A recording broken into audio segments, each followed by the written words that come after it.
Hi, this is Mickey, and I told you in my previous video that I would discuss the questions and findings that turned my questions into doubts and finally into losing my faith.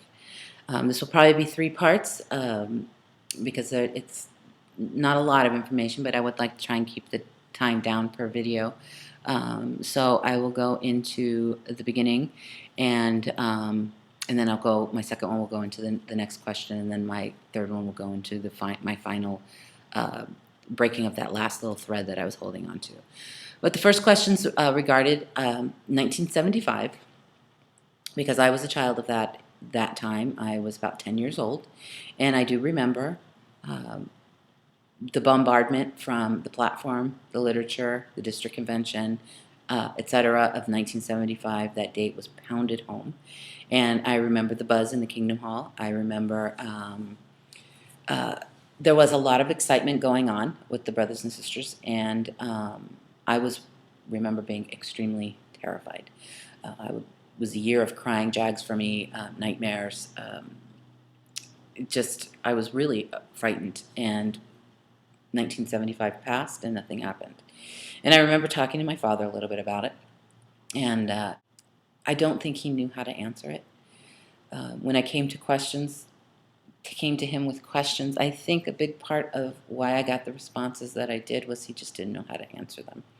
And on this one, it was like they never said they were perfect. They made a mistake. Let it go, kind of thing. And so it always kind of stuck with me a lot that they made a mistake.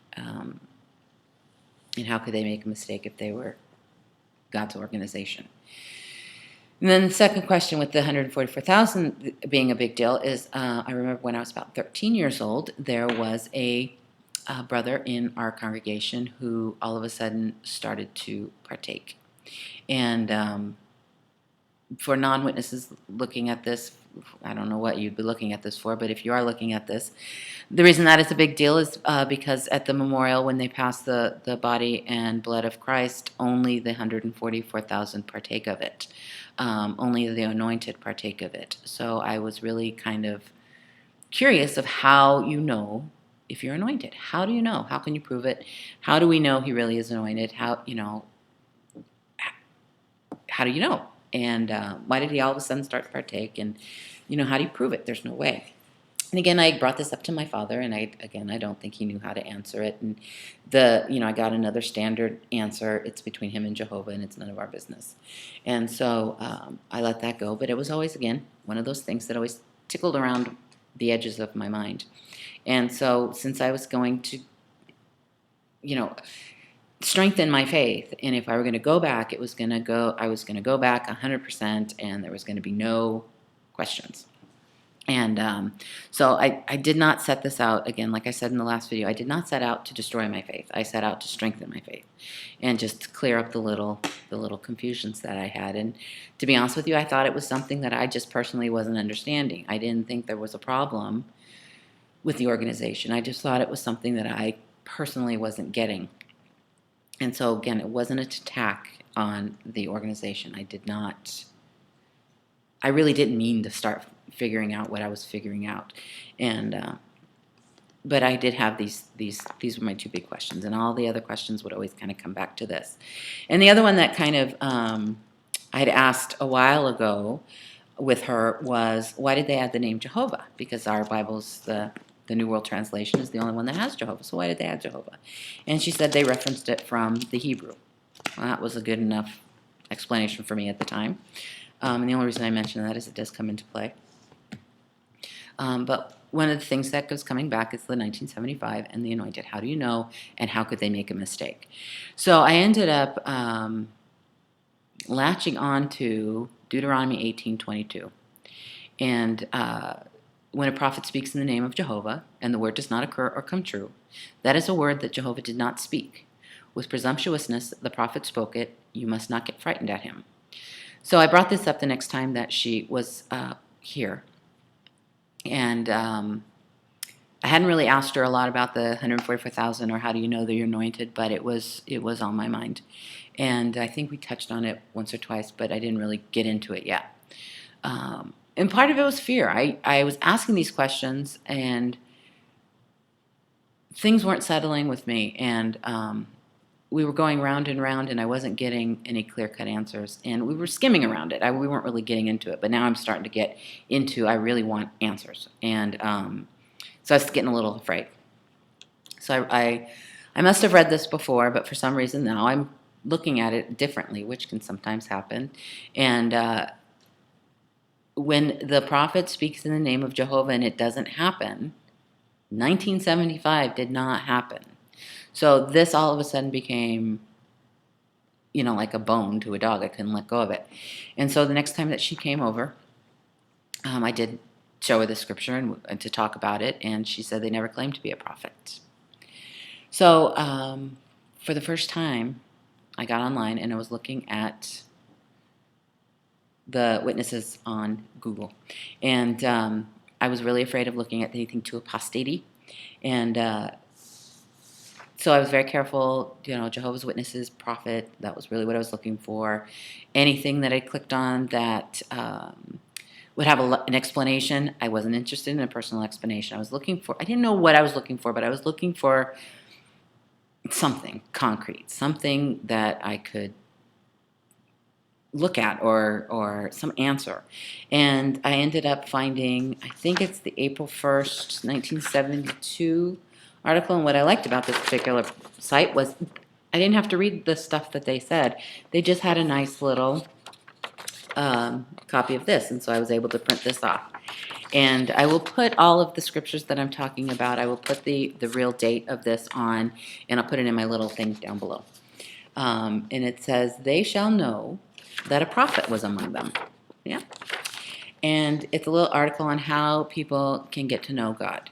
And one way is by looking around at all the beautiful things. The other one is through the Bible. And the third way is through God's representatives, which, as a witness, that's the 144,000. Or more precisely, the governing body.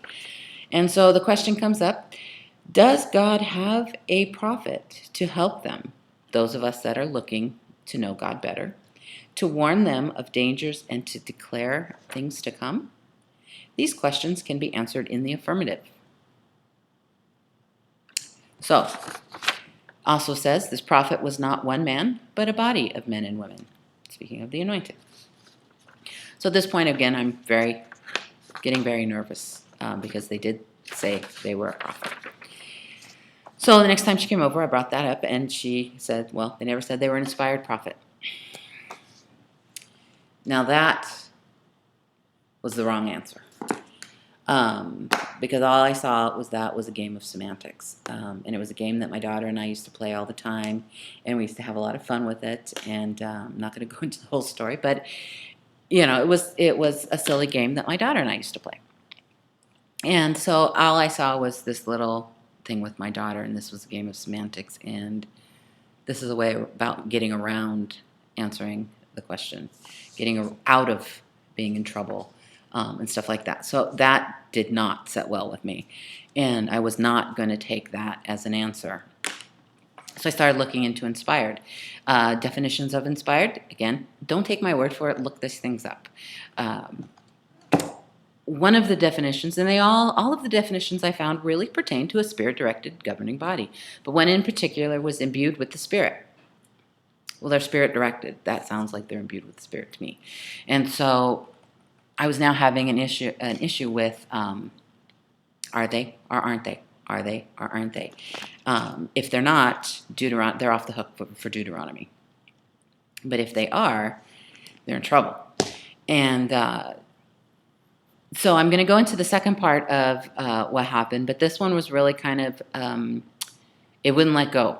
I was really having an issue with this. And, just because they don't use the words, they do use their position to put us that what they are saying is indeed from God. And that's, if we question them, we're questioning God. That's I'm speaking for God kind of language. And actually, at the time, I couldn't articulate what my problem was with that, but I did find a quote, and I'll talk about where this quote comes from later, but it is from a governing body member, former governing body member. Some of you might already know where the quote is coming from. Yet the pretense was nonetheless that their words were indeed from Jehovah. To speak in God's name means doing so as a representative of that one. So they are God's representative. They are God's organization on earth. And that was able to articulate what I was having. Like I said, at the time I really wasn't able to articulate. All I knew was like they're either inspired or they're not inspired. And spirit directed seems pretty inspired to me, or they're not spirit directed. And it really kind of came to that little struggle. So I will continue on to the second part of this in another video. I will actually make it right now. But like I said, I do want my videos that I post to be somewhat short. And I do appreciate you watching, and part 2 coming up in just a minute.